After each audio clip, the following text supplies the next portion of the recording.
Hi friends, welcome to my YouTube channel. Time ಆಲೆ 7 ಗಂಟೆ. ನಾವು ಎಲ್ಲ ಸ್ವಲ್ಪ ಹೊರಗೆ ಹೋಗ್ತಾ ಇದ್ದೀವಿ. ಸಂಡೇ ಆಗಿರೋದ್ರಿಂದ ಇಲ್ಲೇ ದೇವಸ್ಥಾನಕ್ಕೆ ಹೋಗಿ ಬರೋಣ ಅಂತ ಹೊರಟಿದ್ವಿ. ಅಪ್ಪ ಮಗ ಇಬ್ಬರು ಆಗಲೇ ವೆಯ್ಟಿಂಗ್ ನನಗೋಸ್ಕರ. 10 ನಿಮಿಷನೇ ಬಂದು ಕುತ್ಕೊಂಡ್ಬಿಡ್ತಾರೆ. ಆಗಲೇ ಬಂಕಲ್ಲಿದ್ವಿ, ಪೆಟ್ರೋಲ್ ಹಾಕಿಸ್ತಾವ್ರೆ. ಹಂಗೆ ಮುಂದೆ ಮೂವ್ ಆಯ್ತಾ. ಜಾಲಹಳ್ಳಿ ಕ್ರಾಸ್ ಬಿಟ್ಟು ಸ್ವಲ್ಪ ಮುಂದೆ ಟ್ರಾಫಿಕ್ ಇದೆ. ಮುಂಚೂರಿ ಮಳೆ ಬರ್ತಿರೋದಕ್ಕೂ ಸ್ವಲ್ಪ ಟ್ರಾಫಿಕ್. ಸಂಡೇ ಆಗಿರೋದ್ರಿಂದ ಅಂತ ಏನಿಲ್ಲ, ಬೆಂಗಳೂರು ಅಂದಮೇಲೆ ಟ್ರಾಫಿಕ್ ಇದ್ದೇ ಇರುತ್ತೆ ಅಲ್ವಾ.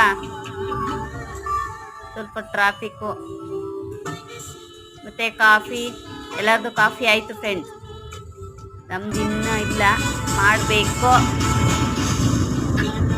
ಹಾಗೆ ಮೂವ್ ಆಗ್ತಾ ಇದೀವಿ. ಬಂದ್ವಿ ಅರ್ಧ ದಾರಿಗೆ. ಇಲ್ಲಿ ಸೆಂಟ್ರಲ್ ಒಂದು ಹೋಟ್ಲು, ಸಖತ್ತಾಗಿರುತ್ತೆ ತಿಂಡಿ ಅಂತೂ. ಇಲ್ಲಿ ತಿಂಡಿ ಮುಗಿಸ್ಕೊಂಡ್ವಿ.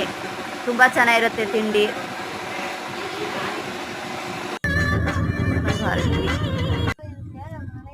ಮತ್ತೆ ಬೆಳ್ಳೂರು ಕ್ರಾಸ್ ಮಳೆ ಬರ್ಬೇಕು, ನೀನು ಒಬ್ಬನೇ ಐತಿ ಬರ್ಬೇಕು.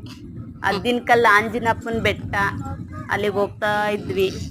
ಶ್ರಾವಣ ಇರೋದ್ರಿಂದ ನೆನ್ನೆ ಹೋಗಿದ್ರೆ ಚೆನ್ನಾಗಿರ್ತಾ ಇತ್ತು. ನೆನ್ನೆ ಹೋಗಕ್ಕಾಗ್ಲಿಲ್ಲ. ಅದಕ್ಕೆ ಇವತ್ತು ಸಂಡೇ ಇತ್ತಲ್ಲ, ಇವತ್ತು ಹೋಗೋಣ ಅಂತ. ಆದರೂ ಇವತ್ತು ಜನ ಇದ್ದಾರೆ.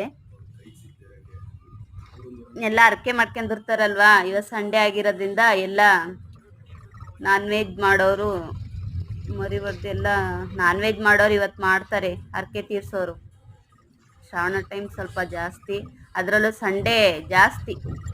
ನಾವೀಗ ಗಾಡಿ ಪಾರ್ಕ್ ಮಾಡಿ ಬೆಟ್ಟ ಹತ್ತಬೇಕು. ಜಾಸ್ತಿ ಅರ್ಕೆ ತೀರಿಸ್ತಾರೆ. ಶ್ರಾವಣ ಗಾಡಿ ಪಾರ್ಕ್ ಮಾಡೋಕ್ಕೆ ಪ್ಲೇಸ್ ಹುಡುಕ್ತಾ ಇದ್ದಾರೆ. ಸ್ವಲ್ಪ ಇವತ್ತು ರಶ್ ಇರೋಂಗಿದೆ. ಮತ್ತೆ ನಮ್ಮ ಜೀವನನೇ ಬದಲಾಯಿಸಿದಂಥ ದೇವರು ಇದೆ. ನಮ್ಮ ಜೀವನದಲ್ಲಿ ನೆಮ್ಮದಿ ಅಂತ ಬಂದಿದ್ದು, ಸುಖ ಅಂತ ಬಂದಿತ್ತು ಇಲ್ಲಿಂದಲೇ. ಹಂಗಾಗಿ ಇಲ್ಲಿಗೆ ವರ್ಷಕ್ಕೊಂದು 4 ಸತಿ ಆದರೂ ಹೋಗ್ತಾ ಇರ್ತೀವಿ. ಅಷ್ಟು ಸತಿ ಇಷ್ಟು ಸತಿ ಅಂತ ಏನಿಲ್ಲ, ಹೋಗ್ತಾ ಇರ್ತೀವಿ. ಹೋಗ್ಬೇಕು ಅಂದಾಗೆಲ್ಲ ಇವತ್ತು ನನ್ನ ಮಗ ಹೋಗ್ಲೇಬೇಕು ಅಂತ ಹಠ ಮಾಡ್ದ. ಹಂಗಾಗಿ ಹೋಗಿದ್ವಿ. ನಾವು ಹೋಗೋ ಟೈಮಿಗೆ ಅಭಿಷೇಕ ನಡೀತಾ ಇತ್ತು. ಬೆಳಗ್ಗೆ ಬೇಗ ಹೋಗಿರೋದ್ರಿಂದ ಅಭಿಷೇಕ ಆಯ್ತಾ ಇತ್ತು.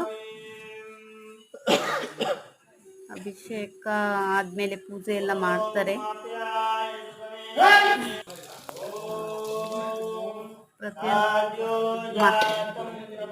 ಅಭಿಷೇಕ ಎಲ್ಲ ಆಗಿ ಪೂಜೆ ಎಲ್ಲ ಆಯ್ತು. ಅದೆಲ್ಲ ವಿಡಿಯೋ ಮಾಡೋದಕ್ಕೆ ಆಗ್ಲಿಲ್ಲ. ಮುಗೀತು ಪೂಜೆ, ಹೊರಟ್ವಿ. ಬಾಯ್.